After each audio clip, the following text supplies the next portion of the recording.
saya mau sampaikan kepada Bapak Ibu sekalian bahwa kita atau materi yang saya sampaikan ini dari apa yang sudah pernah saya tulis di tahun 2012. Jadi ini bukan materi yang sangat luar biasa, ini sebetulnya materi yang sangat biasa saja, yang sudah saya produksi lama. Dan buku ini pernah dikeluarkan oleh Gramedia, judulnya Public Speaking for Teacher, Kiat Sukses Bagi Para Pendidik untuk Berkomunikasi dengan Publik. Jadi gimana kita bisa berkomunikasi dengan publik, atau kita berkomunikasi bukan dengan satu lawan satu, tetapi satu melawan banyak begitu. Sekali lagi saya harus pakai contoh Pastor Yohanes dan Pastor Henny yang saya lihat video-videonya itu memberkati banyak orang, termasuk memberkati saya. Itu menurut saya adalah kemampuan yang tidak mudah karena harus bicara dengan kamera seperti ini, berhadapan seolah-olah dengan orang banyak, tapi yang kita lihat sebetulnya cuma satu kamera. Itu kan nggak gampang gitu. Nah, saya harus mengakui dan harus mengatakan bahwa kalau mau jadi pembicara yang menjadi pembicara yang baik, saya seringkali juga bilang begitu kepada anak-anak didik saya. If you want to become a great public speaker, then one of your competency that you have to have is you should be able to teach someone. Untuk menjadi seorang pembicara yang baik, menurut saya salah satu profesi yang bisa ditekuni adalah menjadi pengajar. Dan nggak semua orang menurut saya dikasih talenta mengajar, karena pengajar itu memerlukan passion tersendiri. Saya kemarin tergelitik juga dengan Pastor Yohanes mengatakan bahwa Bapak Ibu yang akan menyaksikan webinar ini sampai juga besok itu adalah para guru yang ada di pedalaman dan memerlukan kemampuan untuk bisa mendidik ataupun menghasilkan orang lain lebih cerdas daripada dirinya. Sering saya ditanyakan, kira-kira pendidik seperti apa yang diperlukan oleh Indonesia? Saya mengatakan pendidik yang punya hati untuk tidak ragu-ragu mengeluarkan semua talentanya dan tidak takut untuk dikalahkan oleh muridnya. Karena hanya dengan prinsip demikian, saya berpikir bahwa dia akan mengeluarkan semua talentanya. Jadi buat saya, kalau kita jadi dosen ataupun kita jadi guru, kebetulan saya juga adalah dosen dan dosen saat ini, dosen fakultas, dosen subjek public speaking di LSPR di Jakarta. Sudah selama 4 tahun saya mengajar, sebelumnya saya mengajar di Atmajaya, saya memang punya kecintaan mengajar. Dan kalau ditanya kecintaan, apa yang dimaksud dengan kecintaan Pak Charles? Saya harus bilang bahwa kecintaan itu melebihi segalanya. Atau kecintaan itu bahasa yang lebih gampang, kadang-kadang itu adalah kita rela melakukan profesi tanpa kita dibayar. Seperti itu. Nah, saya yakin dan percaya kalau itu ada di dalam diri kita, talenta itu atau rasa haus untuk terus belajar itu akan dimiliki oleh guru. Nah, guru adalah, pendidik adalah tokoh yang menurut saya nggak pernah boleh berhenti belajar karena dia harus haus. Kalau dia nggak haus, gimana dia bisa memberkati orang lain? Dia harus haus seperti Pastor Yohanes dan Pastor Henny itu. Yang saya tahu pasti untuk bikin topik-topiknya itu mereka berdua jadwal istirahatnya kurang. Mereka pasti berdua banyak baca nats, banyak baca firman Tuhan, banyak baca buku-buku bagus, banyak nonton video-video yang keren. Nah, kenapa pendidikan itu penting? Ini penelitian yang tidak terlalu baru, sudah pernah dilakukan di tahun 2012 atau bahkan sebelumnya, bahwa hasil dari program for International Student Assessment atau PISA 2012 itu menunjukkan sistem pendidikan di Indonesia ini memang tidak terlalu bersinar ataupun belum terlalu sempurna dibandingkan dengan sektor yang lain. Ini menjadi latar belakang saya untuk menemukan panggilan ataupun calling sebagai guru ataupun sebagai dosen, supaya saya tahu nih, saya kalau berbuat seperti ini, apa ya yang saya bisa sumbangkan buat adik-adik saya atau orang-orang yang saya ajarkan, atau apa yang saya bisa berikan buat orang lain. Jadi saya selalu resah untuk mencari alasan yang bisa memotivasi saya, atau keadaan yang mungkin kurang baik, atau sebuah keterpurukan, atau sebuah hal yang belum menjadi prestasi. Karena dengan mengetahui itu, saya terpancing untuk terus-menerus melakukan perubahan. Atau kita sebagai bangsa terpancing untuk terus-menerus melakukan perbaikan-perbaikan. Salah satunya adalah kondisi negara kita, terutama sektor pendidikan, yang menunjukkan bahwa dari antara 65 negara anggota PISA, Indonesia itu pendidikannya masih berada di bawah peringkat 64. Kita memiliki juga banyak data-data bahwa mahasiswa ataupun universitas kita nggak termasuk even top 100 ya. Ada ITB, ada UI itu terlempar dari 100 besar universitas terbaik di dunia. Jadi ya sulit untuk meniadakan peran guru di dalam dunia pendidikan. Artinya kalau prestasi dunia pendidikan di Indonesia belum berhasil amat atau belum sukses, itu pasti ada kelemahan guru di situ. Ada prestasi-prestasi guru ataupun cara-cara guru mengajar yang belum maksimal. Nah, kalau ditanya untuk bisa menjadi seorang guru, apa sih syarat yang diperlukan?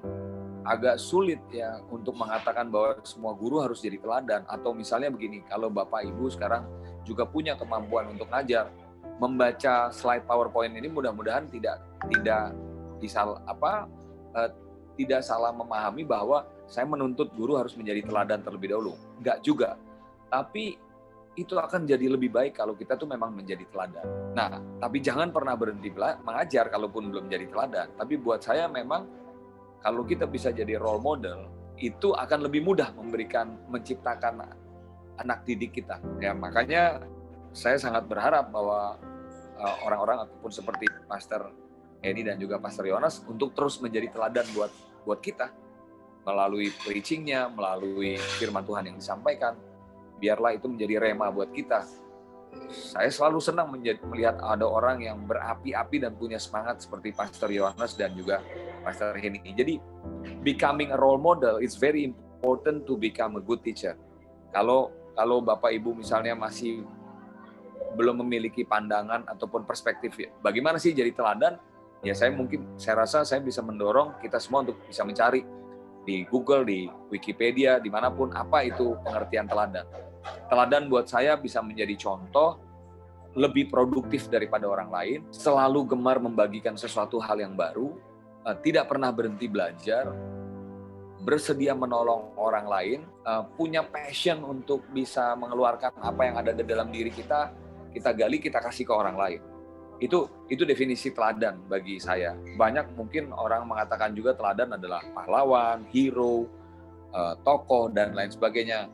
Itu mungkin benar juga, tapi saya punya pandangan bahwa teladan itu adalah orang-orang yang cerdas, orang-orang yang punya banyak ilmu dan mau ngasih ilmunya nggak pelit gitu. Itu bahasa yang sederhananya.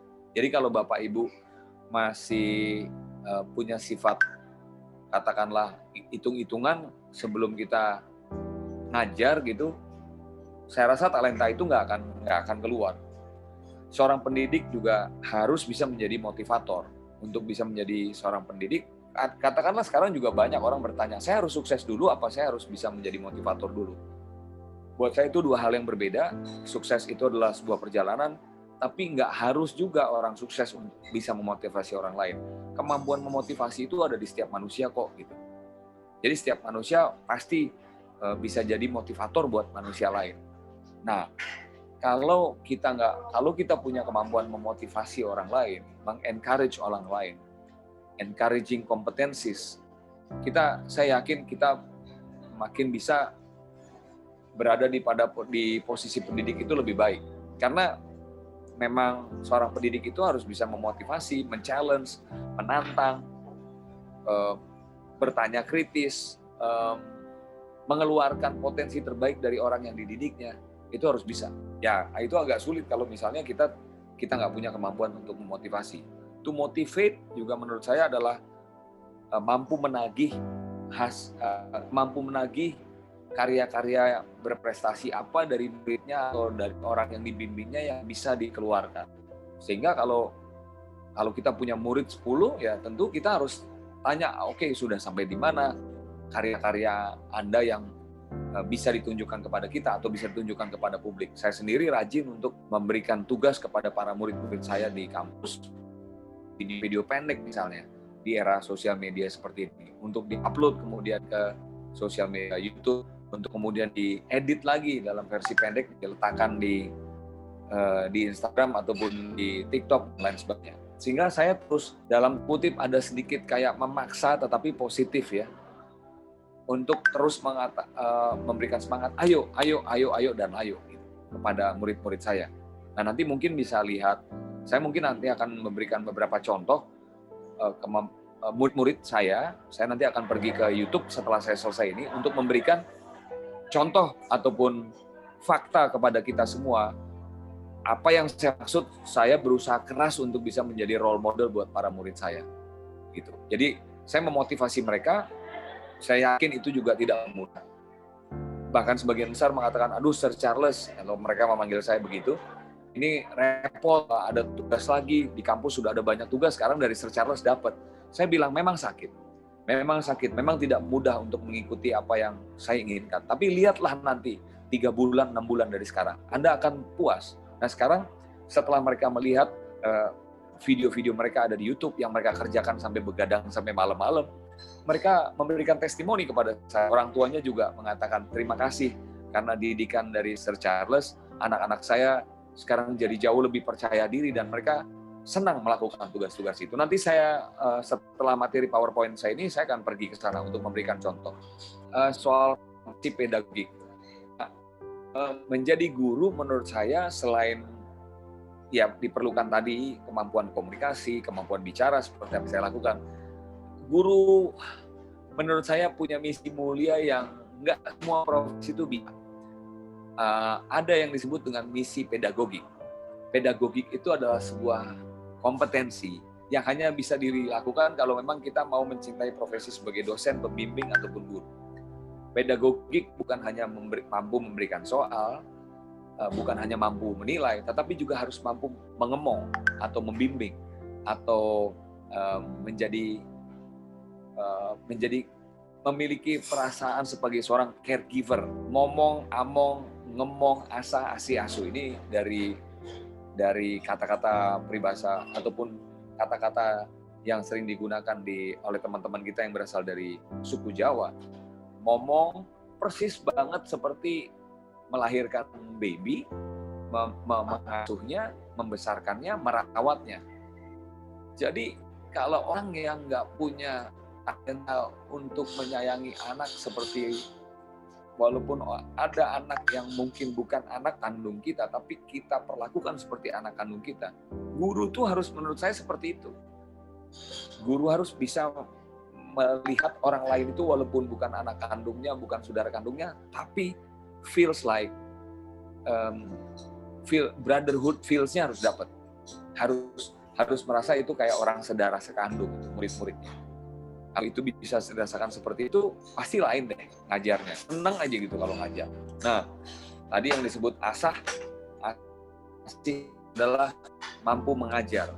Kita juga mampu membuat murid kita asah otaknya, kita tajamkan, kita buat lebih pintar. Sama seperti kita kalau ke dapur, kita lihat pisau yang sudah mulai tumpul, kita gerak, ada alat batu asah, kita bolak supaya makin. Ini juga menjadi konsep. Lalu berikutnya asuh. Asuh itu adalah ngemong ataupun membimbing. Jadi kayak pelatih renang gitu loh. Lalu pelatih renang, anak buahnya dicemplungin ke kolam renang belum bisa, ya kita mau, jangan kita lepas, dibimbing, kita ikut juga turun ke kolam renang. Saya ingat pada saat saya kecil belajar renang, pelatih saya itu kadang-kadang melemparkan saya kolam renang, tapi begitu saya udah terlihat mau tenggelam, dia datang, dia memeluk saya, dia memegang badan saya dan dia mengatakan, ayo bangkit lagi, berdiri lagi. Jadi memang perlu orang yang untuk bisa melakukan asuh.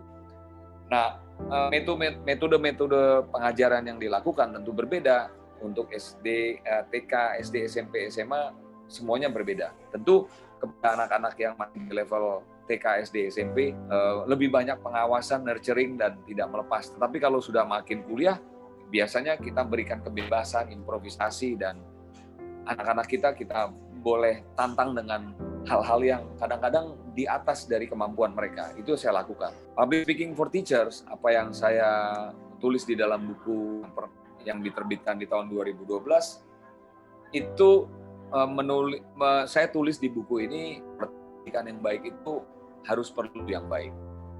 Kompleksitas zaman yang sekarang makin bahkan sosial medianya udah sangat luar biasa, itu akan banyak sekali kompleksitas. Jadi saya yakin sekali walaupun itu memudahkan kita untuk visi kita mendidik orang, tapi nggak sedikit juga orang yang sekarang atau kita semua punya masalah dengan sosial media. Nggak semua juga materi yang ada di sosial media menurut saya itu baik.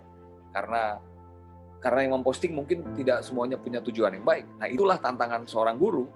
Karena materi pelajaran atau materi pendidikan sekarang semua tersebar dimanapun. Dan sekilas kelihatannya kayak sama.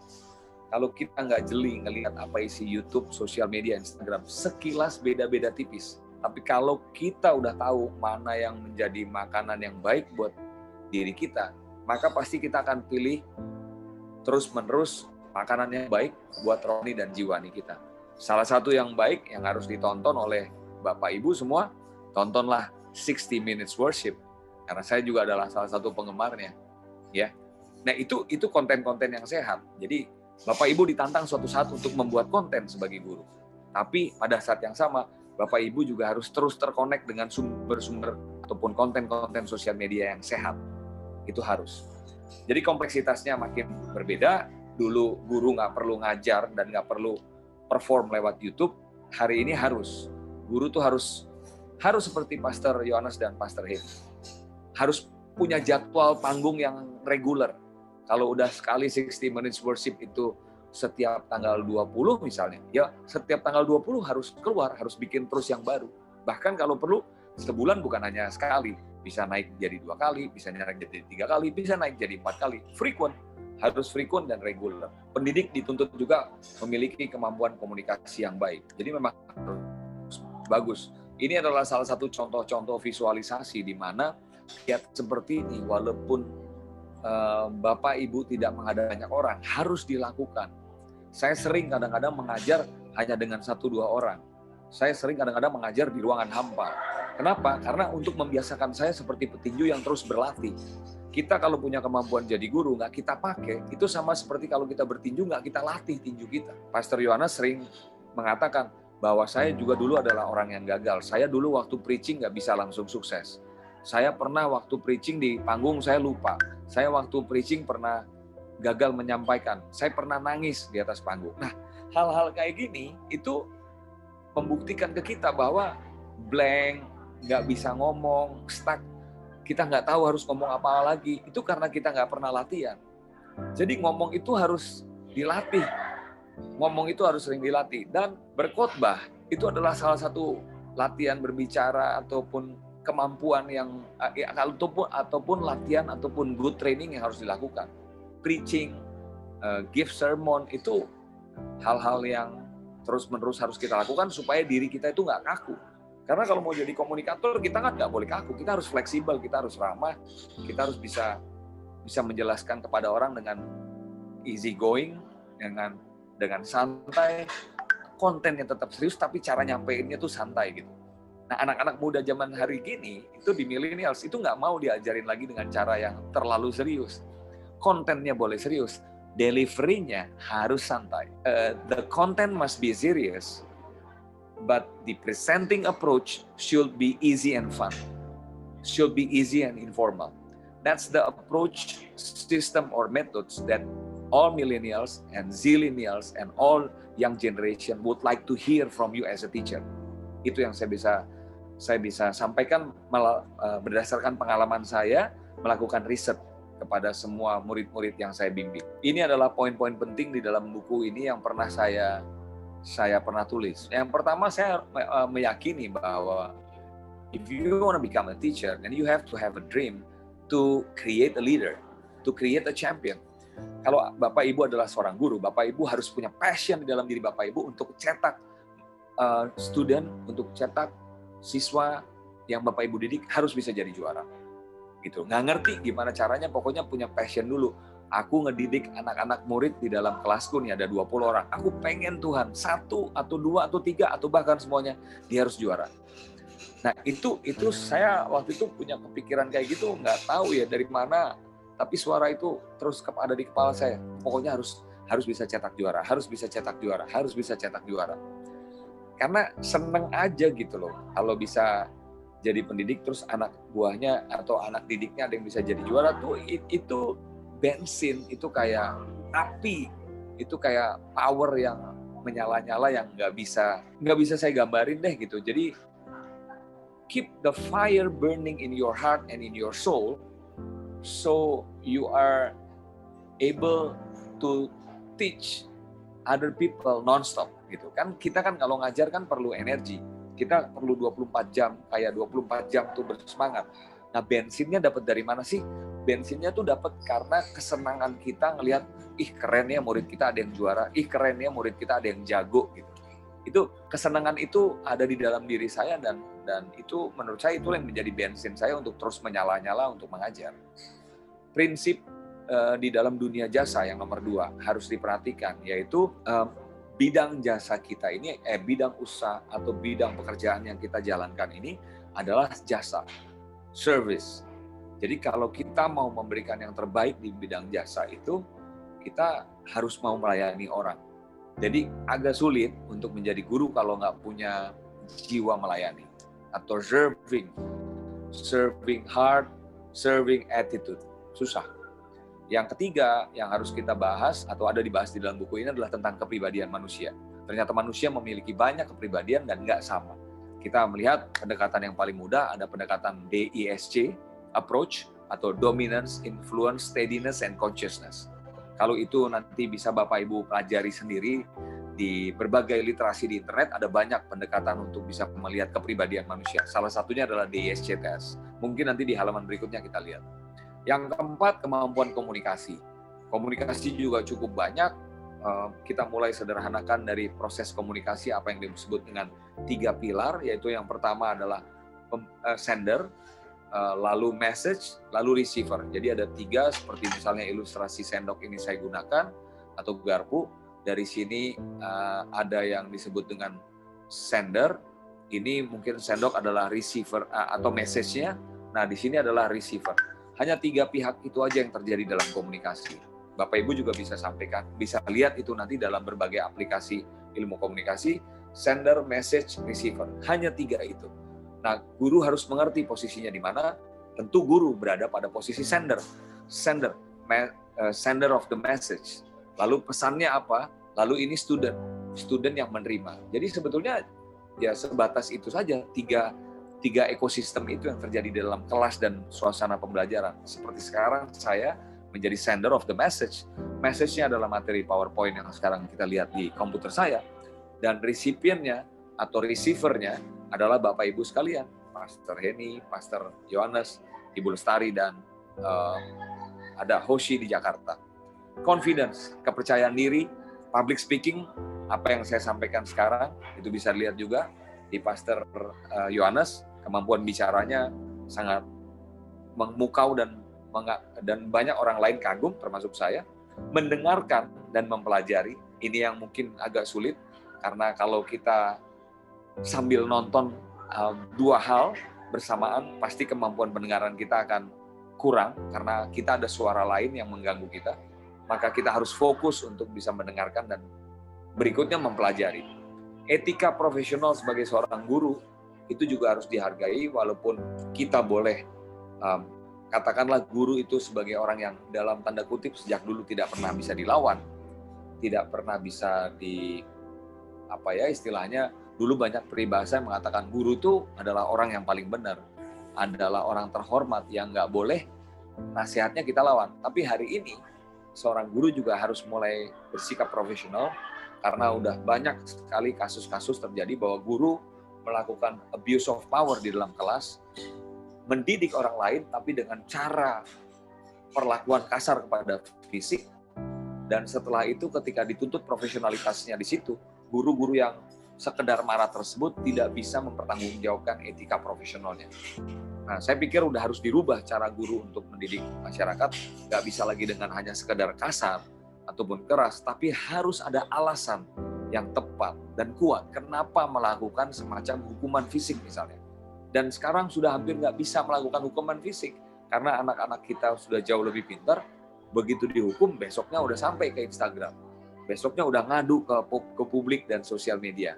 Nah, kita guru menjadi kesulitan. Yang berikutnya, saya berharap teman-teman guru mampu untuk berkomunikasi dengan dunia internasional dan juga bisa punya banyak jaringan teman guru-guru internasional. Poin yang ke-10 adalah soal persuasif public speaking untuk education. Ada kemampuan untuk bisa membujuk, mempengaruhi orang lain, dan mengubah sikap orang lain. Di ilmu komunikasi ada 4 tujuan ilmu komunikasi sesuai dengan tingkatannya. Yang paling mudah itu pertama adalah to inform, hanya untuk sekadar memberitahukan. Yang kedua to educate, hanya untuk mendidik. Nah, yang ketiga itu to persuade. Nah, persuade ini agak lebih sulit karena dia harus to entertain yang nomor 3, to entertain, menghibur. Ini masih agak mudah, tetapi sudah lebih sulit daripada to inform dan to educate. Jadi yang ketiga to entertain. Nah, yang keempat ini yang paling susah, to persuade. To persuade mampu mengubah perilaku orang dari yang tadinya A menjadi B. Itu susah banget. Dan itulah yang sebetulnya dicari oleh guru-guru sekarang. To persuade from A to B. Ada sebuah perubahan yang radikal yang dimaksud dengan to persuade. Good education requires good teachers. Jadi pendidikan yang bagus harus membutuhkan guru-guru yang baik. Seorang guru juga harus punya critical thinking attitude atau cara berpikir yang kritis. Tidak boleh guru itu, ya udah deh terserah kamu. Ya gitu deh, apa yang udah saya terangin pelajarin aja. Tapi seorang guru harus terus berani melancarkan serangan kritis. Seperti ini misalnya. Apa berita yang kamu ketahui hari ini? Apa berita terbaru tentang pendidikan hari ini yang bisa Anda sampaikan kepada saya? Bisa nggak kita diskusi dari berita baik tentang pendidikan hari ini itu apa pengaruhnya untuk perkembangan diri kita? Bagaimana kamu melihat pendidikan di luar negeri dengan pendidikan di Indonesia memiliki deviasi ataupun gap? Bisa nggak menerangkan gap itu dari kacamata seorang pendidik? Kira-kira kalau pendidikan Indonesia terus-menerus dibuat seperti ini dan gap ini tidak diatasi, apa yang akan terjadi untuk generasi Anda? Nah, cara berpikir seperti itu memerlukan stamina, memerlukan perilaku yang dilatih, memerlukan pola membaca yang sering dari materi-materi kritis. Jadi sekarang ini hampir semua mahasiswa itu menyenangi pendekatan perilaku seorang preacher ataupun seorang dosen yang kritis. Jadi kalau nggak suka jadi orang yang, atau kalau mau jadi guru, sebaiknya memiliki attitude, critical thinking attitude. Ada nomor 13, etika penjualan dan pelayanan, preparation time, waktu untuk selalu mempersiapkan. Kalau mau tampil mengajar, selalulah membaca lagi buku-buku yang akan berguna sebagai literasi ataupun akan diambil intisarinya sebagai materi agenda kita bicara. Light up your class, nyalakan suasana kelas dengan entertainment, hiburan, bikin game, bikin quiz, jangan jadi loyo, bikin kelas itu benar-benar menyala-nyala seperti api yang menyala-nyala dalam diri kita. Nomor 16 harus menggunakan alat bantu seperti PowerPoint yang saya lakukan, mungkin ada tampilan visual, video, mungkin ada role play dan lain sebagainya. Nomor 17, jadilah professional teacher. 18, ini sekarang ada kaitannya dengan apa yang sering kita lihat di televisi, yaitu stand up comedian. Itu adalah salah satu ilmu hiburan baru yang melanda Indonesia sekitar 10 tahun terakhir. Mereka banyak menampilkan format orang bercerita atau apa yang disebut dengan storytelling. Nah, gaya itu juga boleh diambil karena sebagian besar dari milenial kita sudah terpengaruh dengan acara-acara seperti stand-up comedy yang lebih mengedepankan storytelling. Jadi kemampuan kita untuk bercerita 5 menit, diceritain sangat pendek, sangat menarik, sangat menggugah, bisa memberikan inspirasi, ada motivasinya. Cerita, tapi dengan cerita itu aja kita kayak udah ngajar. Nah, itu yang lebih banyak disukai anak mahasiswa dan ditunggu hari ini. Yang 19, tentu guru kalaupun tampil di televisi perlu memerlukan tata rias. Saya pikir itu yang bisa saya sampaikan terlebih dahulu.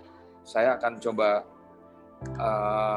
sharing sebentar materi YouTube sambil mungkin Ibu Lestari bisa mungkin mau coba untuk bisa diskusi dengan saya, tapi saya sambil minta waktu untuk mulai mencari YouTube-nya. Kami kembalikan ke Bu Lestari dulu. Ya, siap. Sambil Pak Charles menyiapkan tayangan YouTube-nya, Bapak Ibu Guru boleh bertanya melalui fitur Q&A.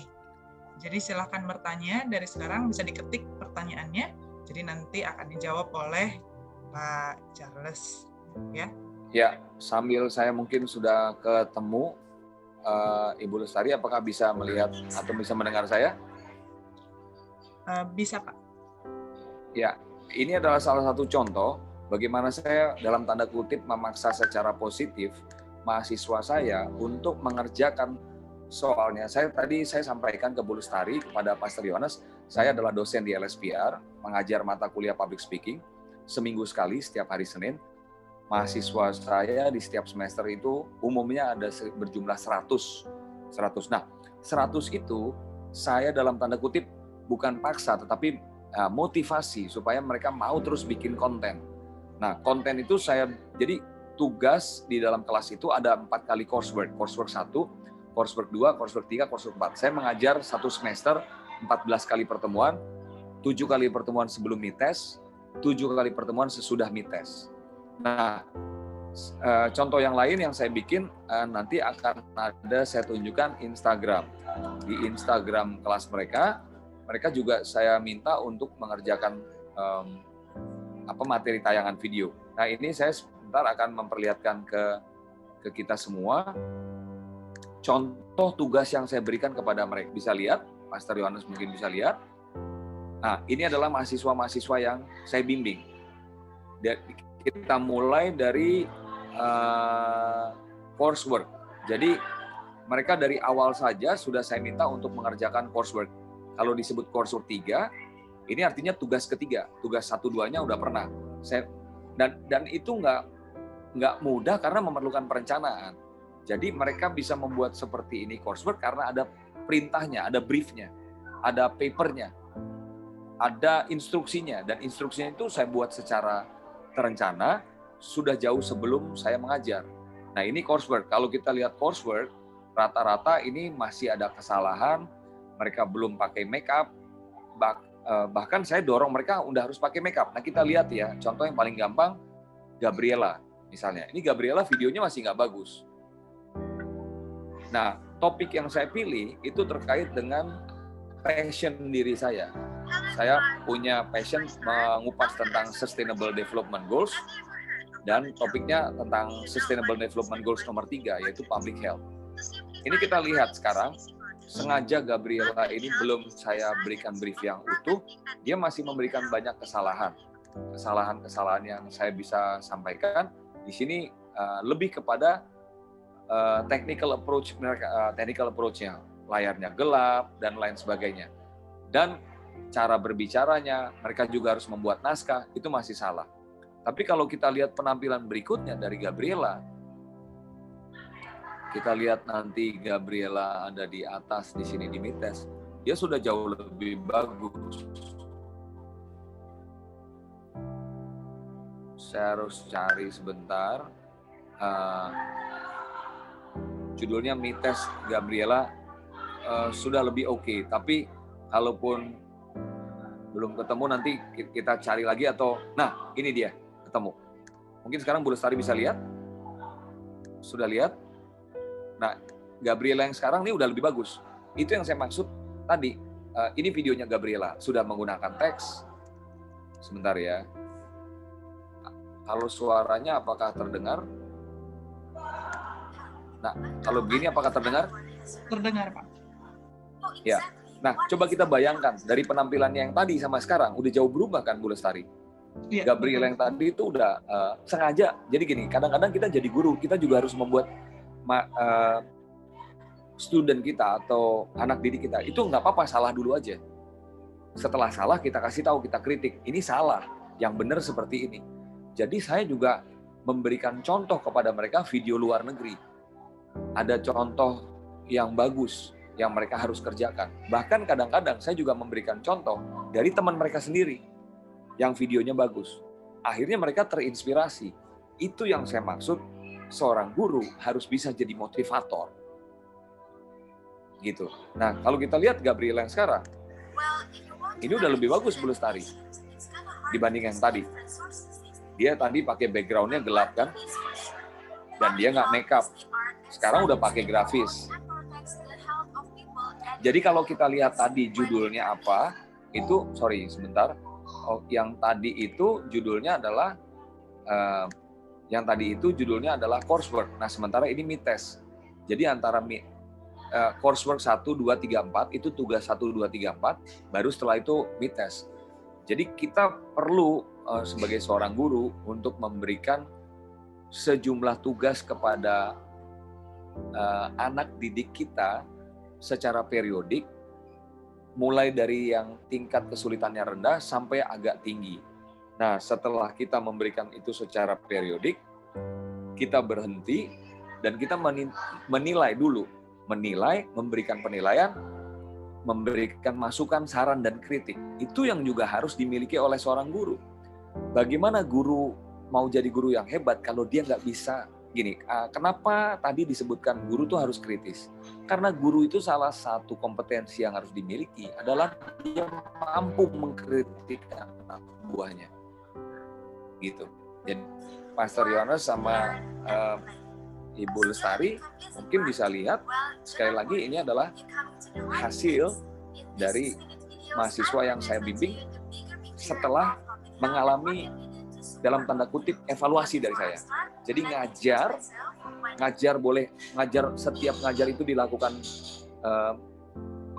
setiap tugas itu kita lakukan penilaian, di penilaian itu kita melakukan kritik dan saran dan kritik. Nah, contoh yang paling gampang, Ibu Lestari, ini saya tunjukkan lagi yang Instagram. Kalau di Instagram mereka awalnya lebih simpel. Saya lari dulu ke PR23. Nah, ini adalah murid-murid saya yang tadi, yang kalau Ibu Lestari lihat, nah, tadi di beberapa murid-murid saya tersebut, mereka membuatnya formatnya yang YouTube. YouTube itu yang panjang, tapi kalau untuk format pendek, saya mintanya di Instagram.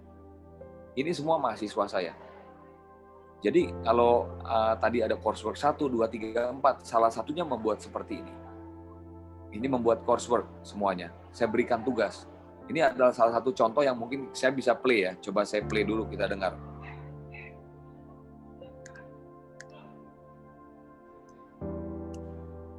Nggak terdengar, tapi mudah-mudahan oke, atau sebentar. Communication and Business Institute Jakarta that is currently studying public speaking and presentation skills with Mr. Charles Bonar Sirait as my lecturer. Have you guys heard about the mobile COVID-19 vaccination? This program is conducted by Indonesia Pasti Bisa to provide positive changes during the COVID-19 pandemic to help speed up government programs and to prevent COVID-19 spread. Their communication strategy to promote this program is by collaborating with some public figures or influencers to grab their audience attention. Like if you've ever seen, there's Deddy Corbuzier and Al-Karin who post and promote Indonesia Pasti Bisa, especially about one of their programs, which is the mobile COVID-19 vaccination. You can check it by following at Indonesia Pasti Bisa official Instagram page. Thank you. Hello everybody. Itu adalah salah satu contoh yang saya berikan. Nah, saya mau share kepada Ibu Lestari dan teman-teman yang lain, saya juga memiliki agenda perkuliahan. Jadi gini, atau apa yang disebut dengan silabus, atau rencana mengajar. Kalau kita nggak punya, gini, saya ada salah satu kutipan bahasa Inggris tuh yang bagus. When you have no vision, there will be perish. Ketika kita nggak punya visi, maka kita akan mendapatkan kehancuran.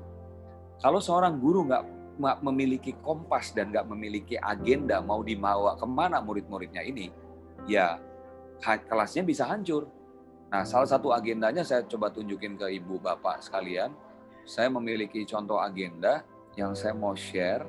Sebentar, saya lihat dulu dokumennya. Ini adalah dokumen perjalanan rencana kelas saya selama 16 kali pertemuan. Mudah-mudahan ini bisa kita buka dengan cepat materinya. Oke. Nah, sebelum saya ngajar, sebelum 14 kali saya ngajar, saya bikin agenda perkuliahan. Jadi kalau kita mau preaching juga, saya yakin lah kita pasti bikin manuskrip. Kalau kita ngajar, nggak mungkin kita nggak punya teaching guidelines.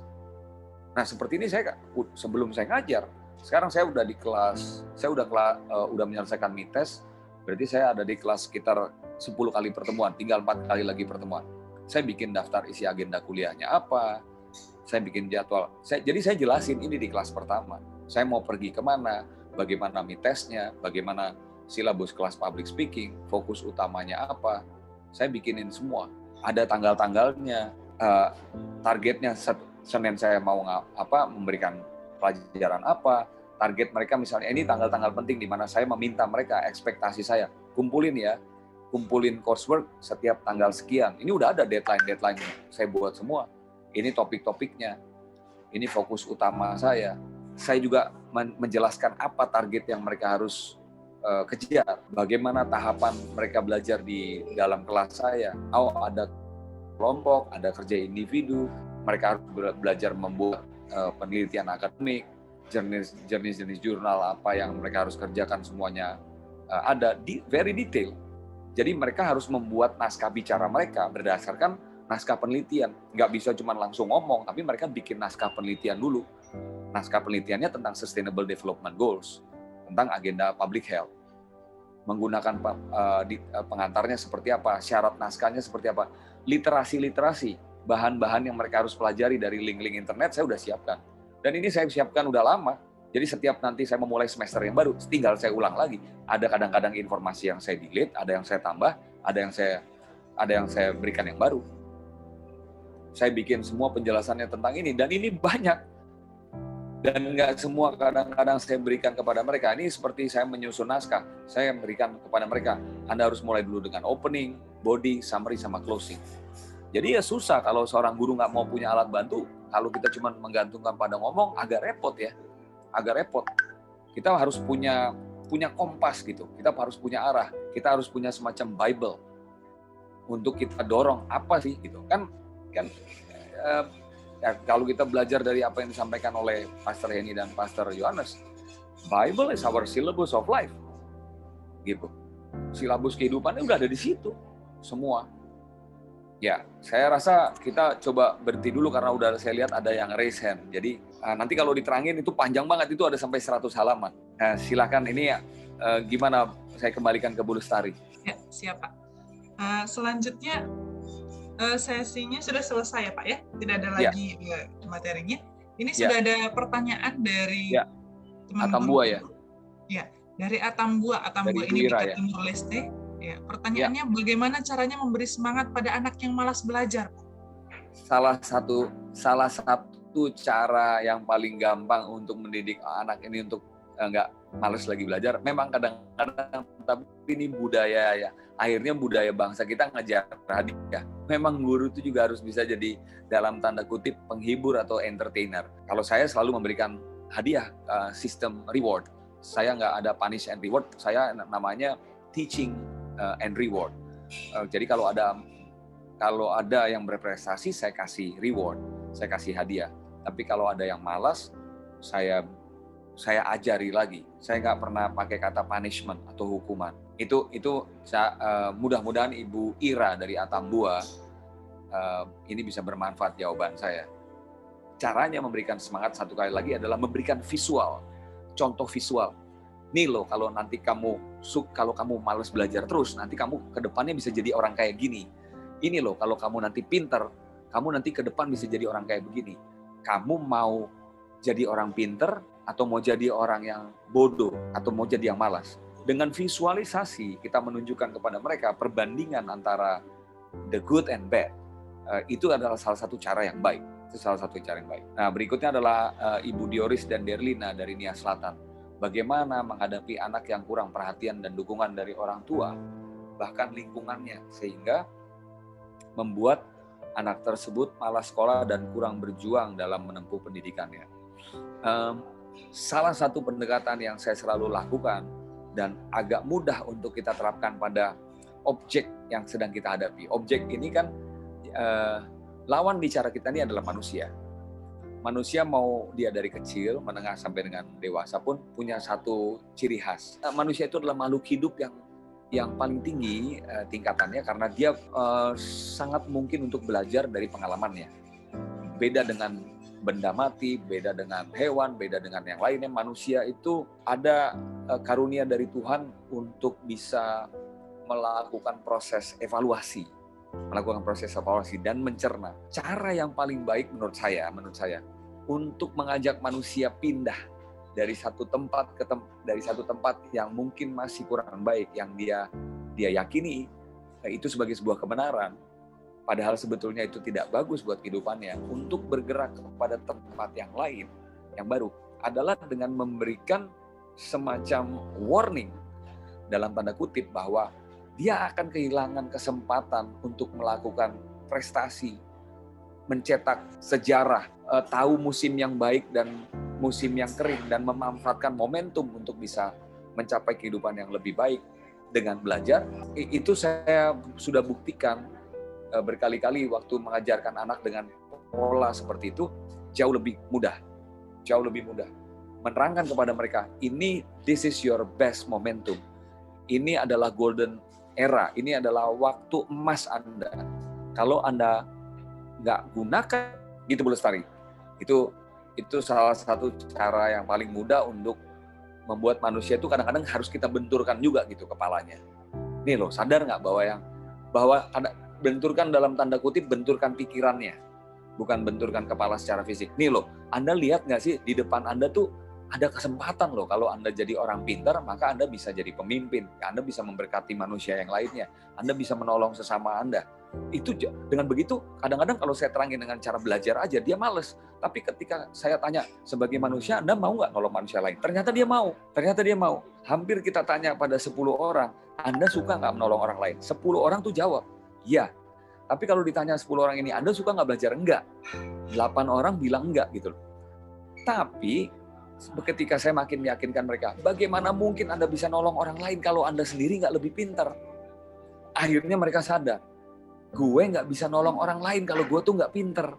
Jadi gue tuh harus belajar dulu. Jadi akhirnya mereka yang tadinya nggak suka belajar, terpaksa belajar karena mereka pengen punya kemampuan menolong orang lain. Gitu. Jadi kadang-kadang kita nggak bisa direct di dalam mengajar ini. Kita perlu pakai pendekatan yang lain gitu loh. Ternyata nggak semua orang senang belajar, tapi hampir semua orang senang nolong. Nah, saya pakai pendekatan itu gitu. Nah, itu ya Bu ya, untuk Ibu Dioris dan Derliana. Yang nanya banyak banget. Bagaimana public speaking dapat diterapkan di pedalaman, sedangkan bahasa yang disampaikan sebaiknya sederhana mungkin. Gini, kita mulai dulu aja dari Bapak Ibu yang, kalau saya dulu pergi ke gereja pada saat saya kecil ya, kita tuh ada yang baca nats firman Tuhan, ada oratorium. Kalau saya pergi ke HKBP dulu, kami ada Pak Jojorhon gitu ya. It's very easy, semuanya di dalam Bible. Semua pertanyaan ini juga semuanya udah ada di dalam Bible. Sebetulnya our God itu juga our teacher loh. Sadar apa enggak bahwa our Jesus is our teacher gitu. He is our mighty teacher. Karena dia sesungguhnya kan mengajarkan dalam kehidupan kita lesson learn, pelajaran-pelajaran. Nah, jadi saya memulainya kalau kita bilang bahasa yang disampaikan sebaiknya sederhana mungkin, bahasa yang ada di kitab suci kita atau ada di dalam Bible itu bahasa yang sederhana untuk bisa dipahami. Banyak yang sederhana di sana yang bisa dipelajari. Dari mulai melafalkan kalimat-kalimat yang ada di dalam Bible. Tetapi kalau kita dalam konteks sekolah, kita bisa dengan kutipan, bisa dengan storytelling, bisa dengan cara orang bercerita. Coba dulu kamu ceritain apa yang kamu pahamin tentang pelajaran sejarah yang saya terangkan kemarin. Menceritakan ulang apa yang guru sampaikan dalam bentuk versi bahasa murid, menurut saya itu hal yang paling simpel. Yang kadang-kadang mungkin nggak harus persis sama apa yang guru sampaikan. Itu ya untuk di sini nggak ada namanya tapi anonimus. Doni Bauk dari Sulteng. Bagaimana membangun kepercayaan diri dan meningkatkan motivasi belajar dari peserta didik dalam konteks yang mereka sangat pemalu. Karena baru diperkenalkan dengan sekolah sehingga motivasi belajarnya rendah. Pertama, jangan dihukum. Yang kedua, mereka harus terus dipeluk. Asih, asah, asuh, among. itu harus terus ada, dan kita nggak boleh jatuhin mental mereka. Berikan terus kesempatan, jangan pernah nyerah. Semangatnya guru nggak boleh kalah sama semangat murid. Murid menyerah 11 kali, guru harus semangat 50 kali. Murid mengatakan menyerah untuk belajar 11 kali, guru nggak pernah boleh menyerah untuk mendidik mereka sampai 100 kali, sampai mati kalau perlu, gitu loh. Ya, nggak boleh, karena apa? Itu yang lagi bekerja kemalasan itu iblis tuh. Kalau guru membiarkan kemalasan murid, gue capek nih ngedidik murid kayak gitu, udah gue ajarin berkali-kali masih tetap dia malas. Itu tantangan, gitu loh. Iblis akan menguasain murid itu. Kita harus memenangkan manusia dong. Kita jangan mau kalah dong sama kejahatan. Itu kan akar dari kejahatan kan kemalasan. Akar dari kemalasan, akibat dari kemalasan kan kebodohan. Kebodohan itu deket dengan nggak mau baca firman Tuhan, gitu. Pak Charles, gimana meningkatkan motivasi anak didik yang tingkatnya baru SMP dan SMA, belum jadi mahasiswa? Perlu perjuangan yang lebih sering, tapi beruntunglah hari ini sudah ada sosial media. Anak SMP dan SMA di beberapa kota kelakuannya udah kayak anak mahasiswa. Karena mereka nonton 60 Minutes Worship, gitu loh. Ya, jadi ya tadi, halo Bu Lestari, bisa dengar ya. Nah, jadi ya beruntung sekarang anak SMP dan anak SMA, kalau kita terangin dengan, kita udah punya banyak alat bantu di era teknologi seperti sekarang. Wahai Bapak Ibu guru, jangan hanya menggunakan pendekatan cara lama, mulai libatkan teknologi dalam cara mendidik anak murid kita. Karena kalau masih pakai cara yang lama, apa gunanya nih ada YouTube, ada Instagram dan sosial media? Salah satunya gunakan itu. Karena itu adalah produk visual, lebih gampang dipahami oleh mata dan diterima oleh otaknya murid. Tapi kalau cuma kepala dan muka kita, lama-lama tiap hari murid melihat muka kita juga bosan, gitu loh. Bosan, bete gitu. Ngelihat saya juga nanti kalau kita bikin lagi seminar kayak gini belum tentu senang karena udah bosan lihat muka saya. Mendingan kasih lihat murid-murid saya gitu loh. Ya kan? Pakai itu banyak. Library yang ada di sosial media itu gunakan. Dari Andre Tambunan, Kaimana, bagaimana cara mengatur emosi dalam melakukan pembicaraan di depan banyak orang. Very good. Agar public speaking Bapak lebih baik, serta memberikan motivasi yang lebih tepat. Berdoa dan dekat pada Tuhan. Saya tipikal juga yang kadang-kadang kesel gitu loh. Ini nggak bisa diajarin nih udah berkali-kali, pengen marah rasanya. Cuma kita harus tahu bahwa di dalam kita mengemban visi, untuk berprofesi sebagai guru itu untuk long term period, untuk jangka waktu yang sangat panjang. Ketika kita terpancing untuk melakukan sebuah tindakan yang emosional, kita baru saja memperpendek lifetime kita jadi guru. Pancingan kita untuk kesel, emosi, marah karena ada banyak peristiwa ataupun situasi yang menekan kita, itu di 1 jam pertama ngajar bisa datang. Saya punya banyak teman di kampus, dosen, atau anak saya, kadang-kadang dia buka Zoom, saya dengar dosennya marah-marah. Anak saya kuliah di Unpar, dosennya mulai 15 menit karena ada yang tidak buka, banyak mahasiswanya yang tidak buka kamera, dia marah-marah. Si dosennya marah-marah, dia bilang, saya nggak mau lanjutin ini kuliahnya. Kalian tuh mahasiswa yang nggak benar. Kalian nggak menyayangi kami sebagai guru. Kami ini dosen kerja tanpa pamrih. Nah, itu tapi dia udah ngisi 15 menitnya itu dengan marah. Dia bilang gini deh, kita stop aja nih kuliah. Kita nggak usah terusin nih kuliah sebelum kalian buka kamera. Buka kamera kalian semua. Nggak bener nih cara kalian begini nih. Tapi dia udah mulai itu dengan tone yang tinggi kan. Dan itu anak saya belajar di meja makan. Saya ada di belakang anak saya. Saya dengar karena dia speakerphone-nya speakernya dibuka kan. Gitu loh, saya dengar lah, yang ada nih dosen sepanjang perkuliahan jadi ngomel melulu gitu loh. Jadi buat saya tuh emosi tuh gini deh, mendidik orang di hari sekarang tuh nggak juga harus dengan emosi kali gitu. Saya banyak bisa mendidik mahasiswa saya nggak dengan emosi, tapi dia kerjain perintah saya. Itu yang susah.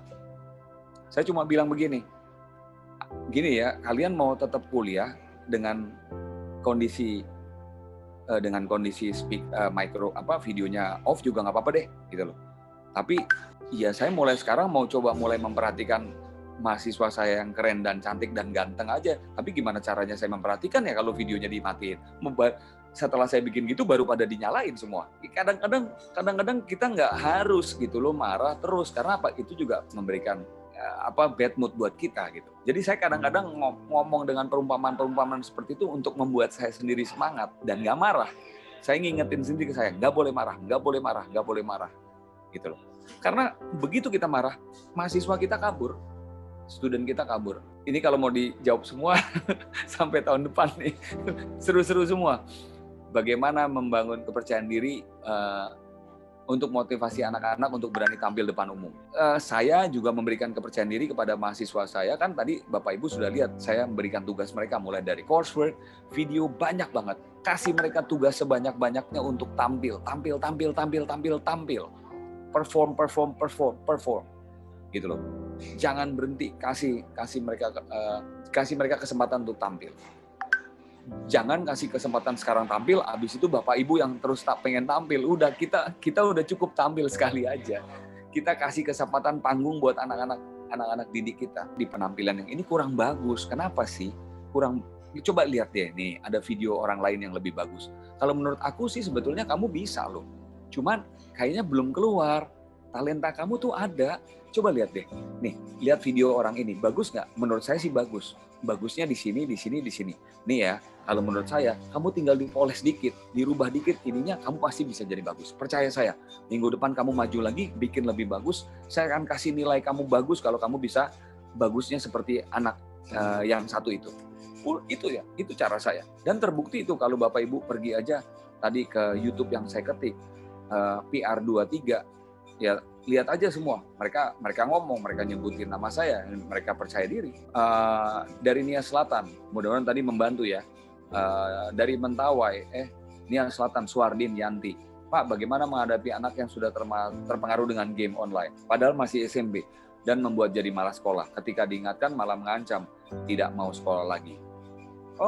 Menghadapi orang seperti ini, apalagi anak-anak SMP, saya juga udah lihat mereka banyak yang beringas perilakunya karena lebih menyukai game online. Saya pikir yang paling pertama ada cara yang paling cerdik, gini ya, karena itu mereka udah suka sama game online itu yang jadi topik. Tapi saya punya cara nih, gini deh, saya pengen kamu untuk bikin video, saya pengen kamu ngomong dan cerita 5 menit, apa asiknya menjadi online gamer. Jadi ini kan dia jatuh cinta pada satu permainan namanya game online. Sementara Bapak Ibu mau membuat dia cinta pada pelajaran. Kan sebetulnya lawannya Bapak Ibu punya lawan, kompetitor Bapak Ibu bukan anak ini. Jadi yang dimarahin dan musuhin jangan anaknya dong. Yang kita harus lawan adalah si game online ini. Bagaimana membuat materi pelajaran kita menjadi lebih menarik. Sama seperti menariknya game online. Nah, yang saya lakukan kepada mahasiswa yang saya kayak gitu, Anda bikin video 6 menit, ngomong public speaking, ceritain enaknya main game online. Itu videonya waktu dia bikin, dia cerita semuanya tuh tentang game online. Saya terus-menerus kasih kesempatan untuk mahasiswa yang kayak gini, untuk ceritain apa yang dia mau tentang perilakunya. Lama-lama dia jatuh cinta tuh sama public speaking, dia tinggalin tuh game online-nya. Dia jadi lebih jago sekarang jadi public speaking, tapi tentang topik game online. Buat saya sih nggak apa-apa. Terus saya tanya, lo nggak main game online lagi? Kamu nggak main game online ya? Udah enggak, Pak. Saya sekarang lebih senang public speaking, tapi ngomongin tentang game online. Boleh kan? Boleh aja. Gitu loh. Itu aja. Nah, itu salah satu ya, trik-trik. Jadi kita tuh sebagai guru tuh harus kreatif, harus cerdas. Bagaimana dari Mentawai, ini loncat, oke, Mentawai kemampuan public speaking orang beda-beda, apalagi guru. Misalnya waktu ngajar, ada guru yang ngajar dengan cepat atau lambat, pasti mempengaruhi daya tangkap anak. Betul. Bagaimana kita bisa menyampaikan kemampuan public speaking itu dengan agar keduanya dapat simbang? Nah gini, triknya kalau ngajar public speaking itu jangan dimuntahin semua. Kalau ngajar itu menurut saya jangan dimuntahin semua. Seperti saya tadi punya agenda, dicicil-cicil, 5%, keluarin lagi 5%, berhenti, bikin evaluasi, bikin game, bikin simulasi tanya jawab, berhasil kasih reward. Habis itu baru mulai lagi. Jadi bab 1, bab 2 sebetulnya habis itu bisa bab 3, tapi saya berhenti. Nggak saya hajar ke bab 3. Bab 1, bab 2, saya bahas lagi bab 1, bab 2, tapi dengan simulasi. Anak-anak sekarang suka dengan pendekatan gamification approach. suka dengan pendekatan game. Nah, tapi di game itu yang harus dibahas adalah bab 1, bab 2 tadi. Nah, baru setelah itu kita mulai lagi nanti bab 4, bab 5. Selalu bikin seperti itu, karena manusia memiliki kemampuan terbatas untuk bisa memahami bentuk pelajaran yang sifatnya satu arah. Manusia itu di dalam otaknya itu udah banyak di riset, perilaku manusia itu yang senang adalah dihibur dan di-entertain. Jadi seorang guru itu bukan cuma seorang teacher loh Bapak Ibu. Seorang guru itu adalah seorang entertainer. Seorang entertainer, you are an entertainer, I am an entertainer. Itu Bu Patricia. Bu Patricia kelihatannya serius sekali nih. Nah gitu, nah ketawa begitu Ibu Patricia cantik tuh. Muridnya pasti seneng tuh, nah, kan? Nah, jadi harus bisa Bu. Kalau misalnya, aduh Pak Charles, aku orangnya kaku. Nah, ya jadi guru itu nggak boleh kaku. Harus fleksibel, harus bisa jadi entertainer.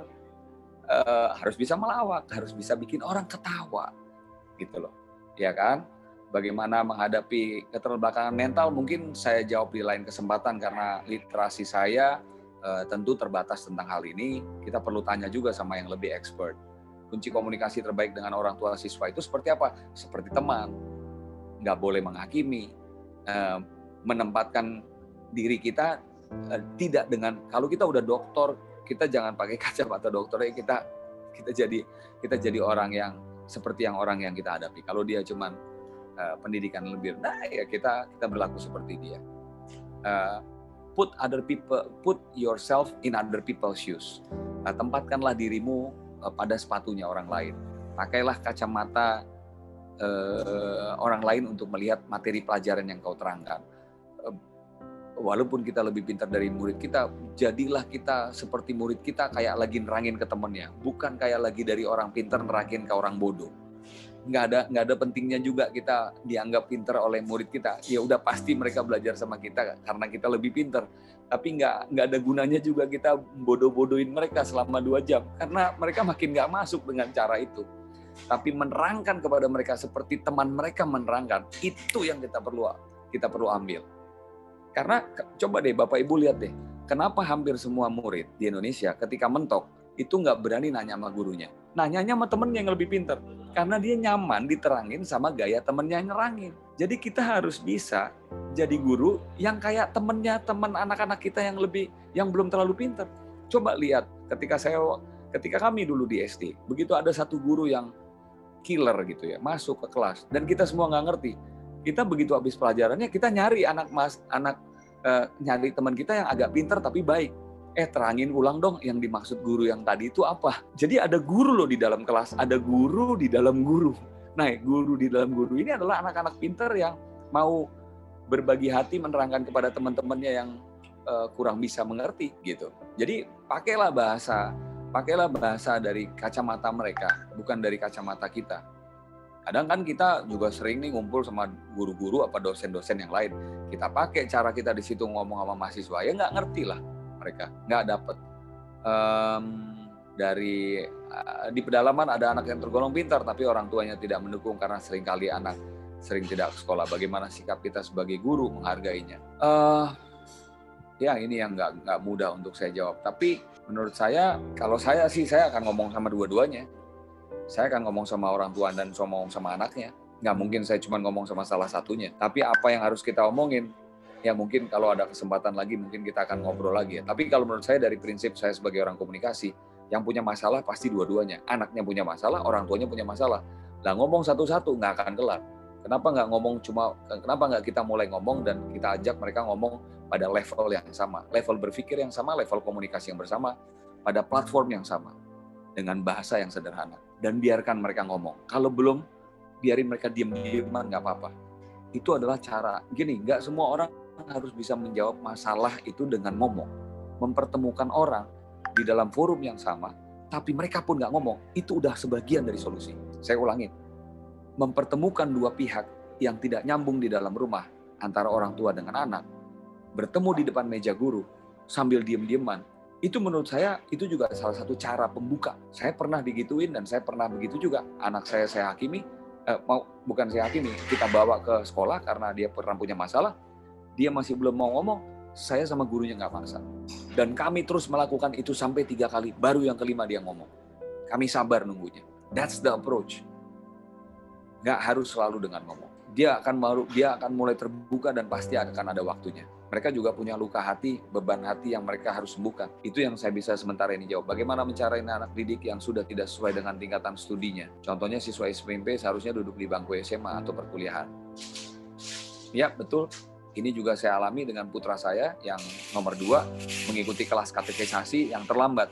Sekarang dia sudah tingkat 1, kuliah tingkat 2 di Unpar, sementara teman-temannya di katekisasi ataupun di CD, penungguan CD, rata-rata maksimal anak SMA. Oke, jadi ajarkan kepada anak saya untuk bisa turun kelasnya, untuk tidak memandang teman-teman di kelasnya itu sebagai orang yang sama dengan dia seolah-olah dia kuliah. Padahal itu anak SMA dan SMP. Ingat-ingat kembali gimana cara kamu ngomong kepada anak-anak SMA, kepada orang yang umurnya di bawah. Berkomunikasi dengan multi-age itu susah. Multi-age kepada orang yang di atas kita, kepada orang yang di samping kita, kepada orang yang di bawah kita. Semua caranya harus berbeda. Nggak bisa semuanya sama.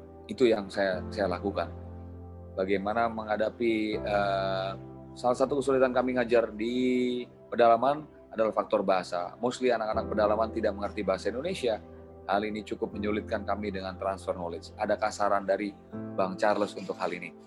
Bapak Ibu harus menguasai bahasa daerah. Anda ditempatkan Tuhan di sana untuk melayani orang. Ketika Anda nggak bisa mendekati orang lain dengan bahasa Indonesia, bukan mereka yang harus belajar bahasa Indonesia, Anda yang harus belajar bahasa daerah.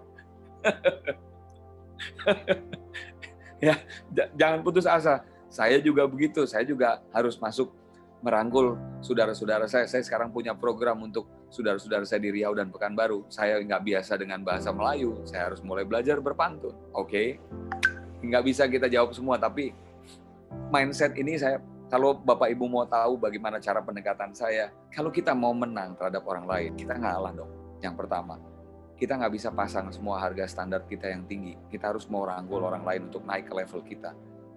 Pada saat yang sama, Anda bisa melakukan transfer of knowledge setelah Anda memenangkan hatinya. Ketika Anda bisa menguasai bahasa daerah, terbuka pintu-pintu hati dan kemenangan buat Anda. Habis itu ajak dia belajar bahasa Indonesia. Betul nggak, Pastor Yohanes? Ya nggak? Pada materi ini saya mendapati kalimat guru harus mampu mencetak juara. Apakah pengertian juara di sini hanya dalam bentuk akademis? No. Betul, memang dia juga harus akademis, juara dalam akademik. Tapi saya juga mau dia juara dalam kehidupan. Dia punya perilaku dan sikap sebagai seorang manusia, mental, mau memaafkan orang lain, mau mengakui kesalahan, mau melakukan peningkatan, perbaikan kemampuan belajar. Itu juara sesungguhnya. Akademik penting, IP 4 penting, angka 100, angka 10 penting. Tapi kalau dia melakukan kecurangan, dia melakukan cheating, dia melakukan nyontek, hukum dia. Ajari dia bahwa itu bukan karyanya dia. Tapi bukan hukum untuk menjatuhkan dia. Tapi hukum dia untuk mengenal kehidupan yang lebih baik. Dan kalau itu terus dipertahankan dalam kehidupan, dia bisa akan jadi manusia yang nggak bagus. Dia bisa akan jadi punya cikal bakat jadi penjahat dan jadi koruptor. Nyontek, berikan hukuman, tapi pada saat yang sama berikan kesempatan untuk dia memperbaiki kehidupan, gitu loh. Kita bukan cuma sekedar penghukum, tapi kita juga pendidik. Wow, itu yang saya bisa sampaikan, Ibu Lestari. Kayaknya saya harus minum nih. Iya, sudah panjang sekali Pak. Tadinya saya bacain pertanyaannya, jadi Pak Charles sendiri yang bacain. Wah, lumayan nih saya pikir ya. Semangat sekali ya. Semangat. Ini masih banyak nih pertanyaannya Pak. Waduh, Pak. Pastor Yohanes sama Pastor Henny kayaknya kita mendingan bikin buku nih sama yayasannya. Kita bikin buku bareng yuk. Siap. Pastor Yohanes senang nggak melihat saya ngomong semangat gitu, kayak ngelihat Pastor Yohanes ngajar di 60 Minutes Worship, senang nggak? Menarik Pak, dari tadi kayaknya waktunya berasa cepat sekali nih.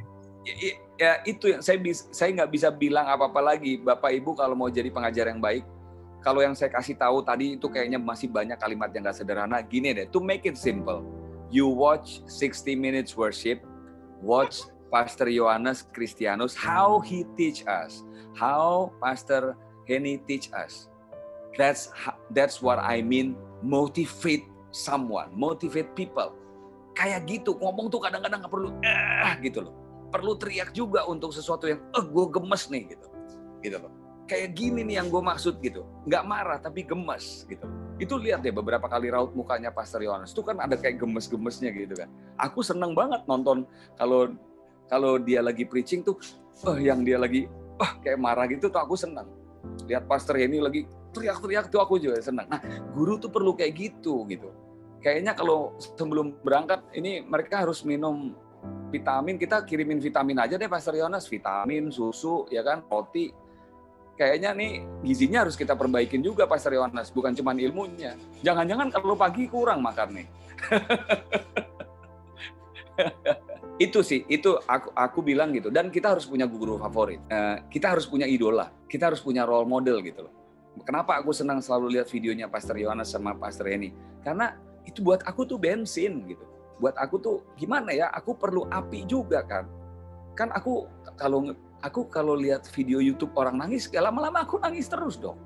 Aku nggak mungkin jadi guru kita lihat video-video yang sedih. Kita harus lihat video yang semangat. Nah, jadi apa yang kita makan itu berpengaruh kepada apa yang akan kita berikan pada murid. Setuju nggak, Pastor Yohanes? What we eat itu will affect what will we give to other people, what will we give to other student, to our student. Gitu. Jadi ya seorang guru yang baik harus banyak nonton, harus banyak baca. Jadi kalau saya juga bertanya-tanya nih, guru-guru yang semua bertanya ini, Bapak Ibu yang terhormat, berapa kali nonton video YouTube konten-konten menarik dalam sebulan? Banyak nggak? Ayo, jujur, banyak belajar nggak? Orang berpikir kalau udah jadi guru terus berhenti gitu ya belajar. Enggak. Justru jadi guru itu harus lebih banyak belajar daripada muridnya. Gitu. Itu yang bisa saya sampaikan, Ibu Lestari, Pastor Yohanes, Ibu Patricia. Ini Ibu atau Bapak ya? Hoshi dari Jakarta, Ibu Kristiani, Pastor Henny Kristianus. Itu yang saya bisa sampaikan kepada kita semua. Mungkin ada yang mau ditanyakan lagi atau ada yang Pastor Yohanes mau say something? Ya, karena berhubung waktunya juga sudah habis ternyata Pak. Ada sisa 3 menit lagi, 3 menit saja waktu kita. Terima kasih Pak Charles. Tadi pertanyaannya sudah banyak yang dijawab. Mungkin ada sebagian lagi yang belum terjawab, tapi saya pikir dari penjelasan Pak Charles dari tadi sudah merangkum semua pertanyaan yang belum terjawab tadi. Thank you Pak Charles buat pelayanannya. Sangat terima kasih, sangat terberkati. Memberikan waktu kepada kami. Saya sangat diberkati dengan pelayanan ini dan terima kasih buat Pastor Yohanes, Pastor Henny Kristianus, semua tim dari yayasan yang membuat saya boleh, kalau saya diberikan kesempatan lagi, saya ingin melayani untuk lebih lagi, tapi mungkin kalaupun ada kesempatannya sekali lagi, saya mungkin akan lebih baik kalau main ke kantor, karena supaya faktor teknologinya bisa kita atasi. Siap. Kita tunggu Pak, atur waktu sekaligus kita menikmati fellowship dan makan siang di Kelapa Gading. Luar biasa. Tuhan memberkati. Thank you untuk. Terima kasih. Terima kasih Selamat Pak Charles. God bless you. Ya.